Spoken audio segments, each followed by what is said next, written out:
Bismillahirrahmanirrahim. Rabbi zidni ilma. Assalamu alaikum, my dear students. We have started our chapter with the holy dua of the Holy Prophet. My dear students, आज हम जिस topic को discuss करने वाले हैं, that is the muscles. Again, a very great marvel of the God that is doing remarkable things for us. How these particular structures can perform so multiple functions, उसको understand करने के लिए we have to go to the whiteboard. So let's move to the whiteboard. Yes, my dear students, हम देखेंगे कि what is the definition of the muscles. Muscles are basically special types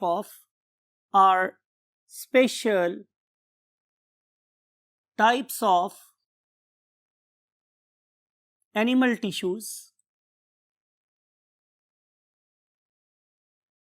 that can contract and relax. तो मेरी body का कोई भी ऐसा tissue जो कॉन्ट्रैक्ट और रिलैक्स कर सकता हो उसे हम नाम क्या देते हैं, मसल. हम अब डिस्कस करने वाले हैं इसका रोल कि हमारे मसल्स का क्या रोल है. तो आंसर है हमारे स्टूडेंट्स के role of this particular tissue is to convert chemical energy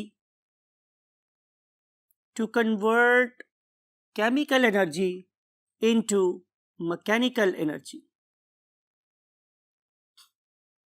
right? तो ये इनका सबसे यूनिक फंक्शन है कि ये केमिकल एनर्जी को मैकेनिकल एनर्जी में कन्वर्ट कर देते हैं.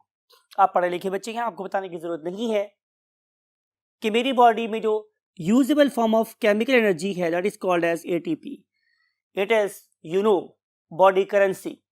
हम इस एनर्जी से काम कैसे कर सकते हैं, फिजिक्स पढ़ के आए आप लोग, काम क्या होता है, तो हम काम कैसे कर सकते हैं, definitely by means of some mechanical force. तो वो मैकेनिकल फोर्स, मैकेनिकल एनर्जी हम कैसे जनरेट करते हैं, by means of a specific tissue and that way tissue is called as muscle.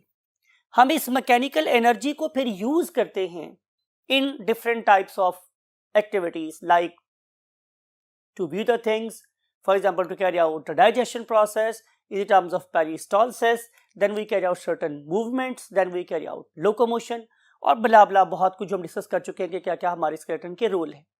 लेकिन मेरा स्केलेटन खुद मूव नहीं कर सकता. मेरी स्केलेटन को मूव करने के लिए एक एनर्जी की जरूरत थी, एक फोर्स की जरूरत थी, और वो फोर्स कौन प्रोवाइड करता है, हमारे मसल्स. अब आप देखते हैं कि मेरी बॉडी में कितने टाइप्स के मसल्स हैं. तो आंसर ये है कि 3 टाइप्स के मसल हैं. हमने इन 3 टाइप्स के मसल को आपस में कंपेयर करना है.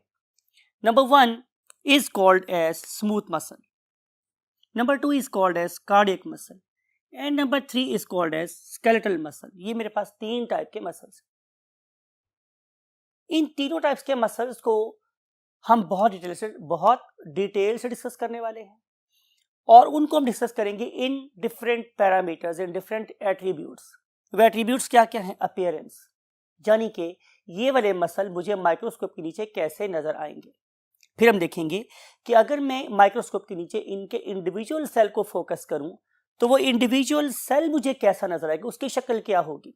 देन वी विल ऑब्जर्व कि अगर ये मुझे एक सेल नजर आ रहा है तो उस एक सेल में नंबर ऑफ न्यूक्लियस या नंबर ऑफ न्यूक्लियाई कितने हैं.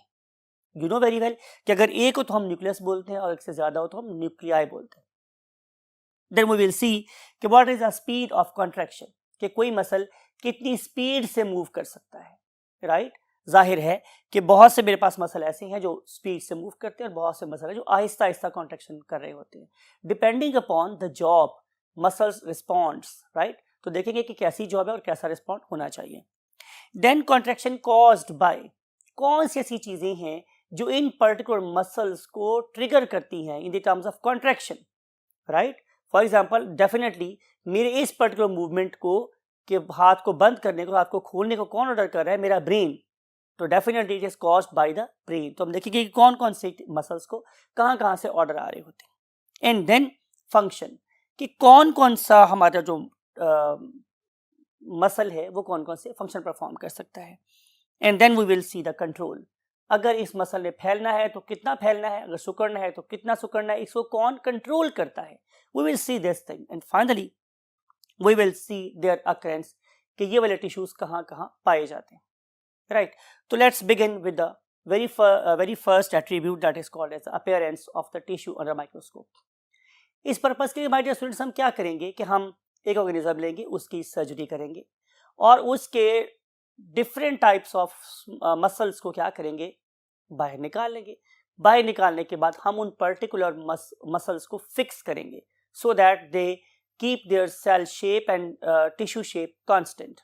फिक्स करने के बाद हम उसे माइक्रोटोम में लगाएंगे और माइक्रोटोम में लुक एट दिस, हम क्या कर रहे हैं, उसकी सेक्शनिंग कर रहे हैं और आमतौर पे हम लोग 4 to 8 माइक्रोमीटर थिक स्लाइसेस काटते हैं और फिर उसके बाद उसे स्टेनिंग के प्रोसेस से गुजारने के बाद परमानेंट स्लाइड्स बनाते हैं और उन पर्टिकुलर स्लाइड्स को हम माइक्रोस्कोप के नीचे व्यू करते हैं. तो जब मैं उसको व्यू करूंगा तो क्या नजर आएगा. Number one is basically the smooth muscle. तो my dear students, look at this slide. Light is passing through this slide uniformly. It means there is no demarcation of distribution of light. When light passes through a tissue smoothly, we call it as a smooth muscle. Right? So this particular attribute is concerned with the diffraction of light. तो यहाँ पे कोई light की diffraction नजर नहीं आ रही, लिहाजा हम लोग पहली किस्म के मसल को क्या बोलते हैं, स्मूथ. अब स्लाइड को चेंज करते हैं और देखते हैं कि हमें कार्डियक टिश्यू कैसा नजर आता है. तो look at this, you can find there are very very prominent dark and light bands. तो जिस टिश्यू में you can find the light and dark band, that is nothing other than cardiac tissue. But is there any other type of tissue that is you can say provided with light and dark bands? तो answer is yes. That way tissue is called as skeletal tissue. इसका मतलब ये होगा कि appearance के term में cardiac tissue और skeletal tissues एक जैसे हैं. अपीयरेंस की टर्म में कार्डियक टिश्यू और स्केलेटल टिश्यू दोनों एक जैसे हैं, दोनों ही स्ट्राइएशंस शो करते हैं, उन पे धारियां नजर आती हैं जब हम उनको माइक्रोस्कोप के अंदर देखते हैं. ये धारियां स्मूथ में क्यों नजर नहीं आती और कार्डियक और स्केलेटल नजर क्यों आती है, इसको हम बाद में डिस्कस करेंगे जब हम इनकी प्रॉपर एनाटॉमी स्टडी करेंगे. Next thing is cell shape. अगर आप देख रही हैं तो आप लोगों को स्मूथ मसल्स में स्पिंडल शेप सेल नजर आते हैं. What I look at this again image, उसको दोबारा से हम यूज कर रहे हैं, आपको यहाँ पे स्पिंडल शेप सेल नजर आ रहे हैं. मीन टू से कि ये वाले सेल्स दरमियान में से मोटे हैं और they tapers on both sides. Right, तो इस किस्म के शेप को हम क्या बोलते हैं, स्पिंडल. कोई चीज दरमियान में से मोटी है और दोनों तरफ को पतली हो जाती है, उसको हम क्या बोलते हैं, spindle. Then look at this. अब हम कार्डियक की बात करें. Cardiac structures, cardiac you can say muscles, they are unique in the sense कि they have got a branched appearance. आपको नजर आ रहा है कि यहाँ पे प्रॉपर आप लोगों को ब्रांचेस होती हुई नजर आ रही हैं. ऑन द अदर हैंड जो हमारे स्केलेटल मसल्स हैं, look at this, there is no branching at all. कोई ब्रांचिंग में नजर नहीं आ रही, इनकी शेप स्पिंडल जैसी भी नहीं है, बल्कि दे आर सिलेंड्रिकल. सिलेंडर में किसे बोलते हैं, एक ऐसा पाइप जो ऊपर से नीचे तक एक ही डायमीटर का हो, उसे हम क्या बोलते हैं, सिलेंडर. आप ये सिलेंडर नहीं कह सकते बिकॉज कि ये यहाँ से मोटा है और ऊपर से पतला होता चला जा रहा है, तो it is not a cylinder. तो सिलेंडर क्या है, जिसकी डायमीटर यूनिफॉर्म होगा. तो स्केलेटल मसल सेल्स जो हैं, they are basically cylindrical in appearance. तो आपने इनको कंपेयर करना है, अपने माइंड में याद रखना है इन सब चीजों को. Right, then number of nuclei. अगर आप स्मूथ मसल को दोबारा से देखेंगे स्लाइड को, तो यू विल फाइंड 1 न्यूक्लियस पर सेल. तो इसमें आपको सिर्फ एक न्यूक्लियस नजर आ रहा है. लेकिन now look at the cardiac tissues, there are many nuclei. ठीक है, और अगर आप स्केलेटल मसल्स की बात करते हैं तो देयर आर मेनी न्यूक्लियाई. हम जब स्केलेटल मसल को डिटेल से देखेंगे तो फिर हम और डिटेल से इसको डिस्कस करेंगे कि आखिर इसमें नंबर ऑफ न्यूक्लियाई एक से ज़्यादा क्यों होते हैं. बाहर आपको यहाँ पे ये याद रखना है कि स्केलेटल मसल्स में नंबर ऑफ न्यूक्लियाई ज़्यादा होते हैं. Then we want to move to the next thing, that is speed of contraction. अब आप ज़रा बात को गौर से सुनिएगा. क्या ये अच्छा लगता है कि जैसे हम फूड को खाते और थोड़ी देर के बाद हम डेफिकेट करने बैठ जाते? नहीं ना. तो नेचर ने इस प्रोसेस को स्लो करवाया है. आहिस्ता आहिस्ता फूड आपके स्टमक की तरफ ट्रेवल करती है, आपको एहसास भी नहीं होता और फूड आपके स्टमक तक पहुंच जाती है। उसके बाद के जो प्रोसेसेस हैं they require even more time. यानी कि अगर मैं डाइजेशन की बात कर रहा हूँ, अगर मैं एब्जॉर्प्शन की बात कर रहा हूँ, तो उसके लिए हमें ज़्यादा टाइम की जरूरत है। तो नेचर ने क्या किया, नेचर ने आप लोगों की स्मॉल इंटेस्टाइन की, आप लोगों के स्टमक की मूवमेंट को इतना फीबल, इतना स्लो कर दिया कि आपको एहसास भी नहीं हो रहा होता कि आपके पेट के अंदर किस किस्म की मूवमेंट्स चल रही होती हैं। लेकिन ये वही मूवमेंट है जो आप लोगों की फूड को फीकल मैटर में कन्वर्ट होने के बाद आपकी बॉडी में से बाहर निकालती है। यस, परफेक्ट, आप पेरिस्टाल्टिक मूवमेंट ही की बात कर रहे हैं। तो इस लिहाज से इनकी जो मूवमेंट्स हैं वो बहुत क्या होती हैं, स्लो होती हैं। ऑन द अदर हैंड क्या दिल का मामला ऐसा है? तो डेफिनेटली नॉट। दिल बड़ा अजीब सा ऑर्गन है, बिकॉज अगर आप हालत सुकून में हैं तो ये आराम आराम से धड़कता है, आपको अगेन इसकी प्रेजेंस अपने सीने में महसूस भी नहीं होती। लेकिन जब आपको फियर होता है तो धक धक धक धक आपको अपने दिल की आवाज़ महसूस होती है। सिमिलरली जब आप रनिंग करते हैं, कोई स्पोर्ट्स करते हैं, तो भी इसकी स्पीड बढ़ जाती है। तो अगर मैं बात करूंगा इसकी स्पीड की, तो ये कैसी है, variable. And same is the case with the skeletal muscles, कि स्केलेटल मसल्स भी बहुत रेस्ट में भी रह सकते हैं, और जब आप लोगों के पीछे कोई आपका एनिमी लग जाए और आपको अपनी जान दौड़ा के भागना पड़े, इसकी बेस्ट एग्जांपल आपकी छोटे होते हुए आपकी गली का कोई डॉग भी हो सकता था। तो फिर आप सरपट दौड़ते हैं, तो उस टाइम पे स्केलेटल मसल्स की जो कॉन्ट्रैक्शन स्पीड है वो मैक्सिमम हो जाती है। तो यहाँ पे भी आपको स्पीड ऑफ कॉन्ट्रैक्शन वेरिएबल नजर आ सकती है, लेकिन overall they can contract at a very fast speed. Then we want to see the contraction caused by, कि किस किस तरीके से यहाँ पे इसकी कॉन्ट्रैक्शन हो सकती है। तो आंसर इज कि स्मूथ मसल स्पॉन्टेनियसली रिस्पॉन्ड करते हैं। जो ही आप लोगों की फूड जाके आप लोगों के फेरिंग्स को टच करती है तो हमारी पेरिस्टाल्टिक मूवमेंट स्टार्ट हो जाती है, राइट।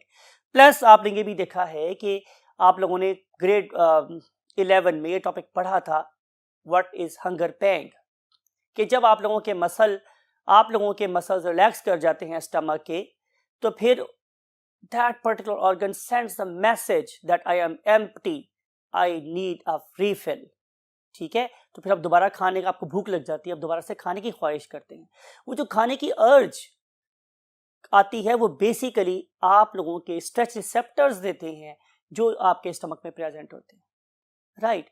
तो ये स्पॉन्टेनियस होती हैं, और यू कैन से कि स्ट्रेच रिसेप्टर से भी इनकी कंट्रोल हो सकता है। यू नो वेरी वेल कि यहाँ पे जो एक्टिविटी है वो रिलैक्स होने से स्टार्ट हुई है। लेकिन अगर आप यूरिनरी ब्लैडर की बात करते हैं तो यूरिनरी ब्लैडर वाले केस में क्या हो रहा है कि वो फूलने के बाद इमरजेंसी कॉल देता है।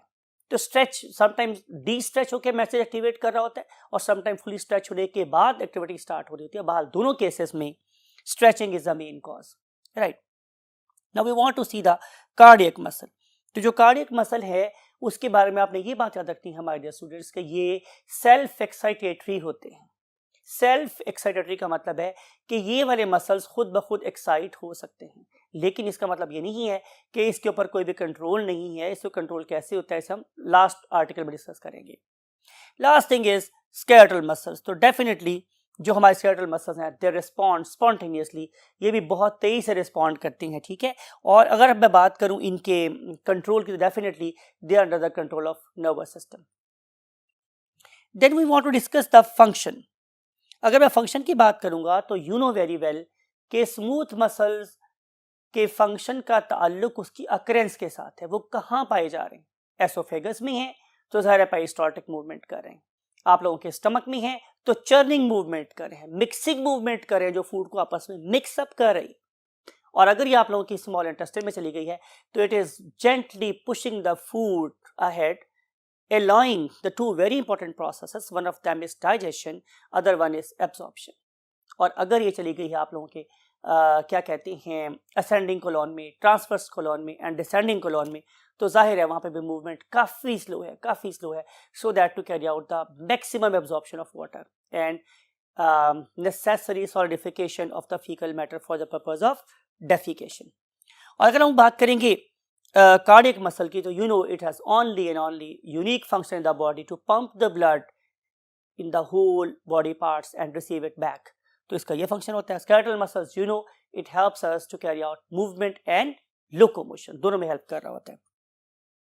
फाइनली अगर हम अकरेंस की बात करेंगे तो जो स्मूथ मसल्स हैं they are definitely located in small intestine, in arteries, in veins and then in urinary bladder. वो तमाम के तमाम मसल्स के जिनका हम पे कोई कंट्रोल नहीं है, they are basically smooth muscles. तो आप इमेजिन कर सकते हैं कि खून का चलना रुकना हमारे कंट्रोल में नहीं है, यूरिनरी ब्लैडर का फिलिंग के दौरान में खुद से फैल जाना हमारे कंट्रोल में नहीं है, फूड का जो ही एसोफेगस में टच होना उसके बाद हमेशा नीचे की तरफ मूव करना ये भी हमारे कंट्रोल में नहीं है। तो these are all attributes of smooth muscles. लेकिन अगर आप कार्डियक मसल्स की बात करेंगे तो इनका कंट्रोल, जैसे मैंने बोला था कि ये एक तो सेल्फ एक्साइटेटरी होते हैं, लेकिन इसके अलावा इनको कंट्रोल करने के लिए हमारा नर्वस सिस्टम भी रोल प्ले कर रहा होता है, राइट। एक बहुत बड़ी नर्व जिसे हम बोलते हैं वेगस नर्व, उसकी एक बहुत बड़ी जो कंट्रोल है वो हमारे हार्ट के ऊपर भी है। तो बात हो रही थी हमारे कंट्रोल की।